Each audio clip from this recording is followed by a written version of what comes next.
দেখতে দেখতে তো রোজা চলে আসলো, রোজার আর কিছুদিন বাকি। রোজার মধ্যে যদি আমি ইফতার না খাই, মানে মুড়ি মাখানো, আলুর চপ বেগুনি দিয়ে যেটা মুড়ি মাখানো, সেটা যদি আমি না খাই, মনে হয় আমি কিছুই খাই নাই।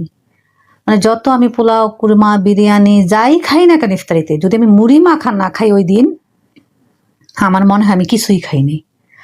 কোথাও যদি আমি দাওয়াত খেতে যাই, মানে দাওয়াতে হয়তো দেখা গেছে যে মাখানো মুড়ি মাখানাটা অনেক সময় হয় না, অন্য কিছু হয়, কিন্তু ওই দিন আমি যাই কিছু খাই, আমার কাছে মনে হয় যে কিছুই খাইনি, সারাক্ষণ মুখ ছুমছুম ছুমছুম করতে থাকে, এরকম একটা অবস্থা।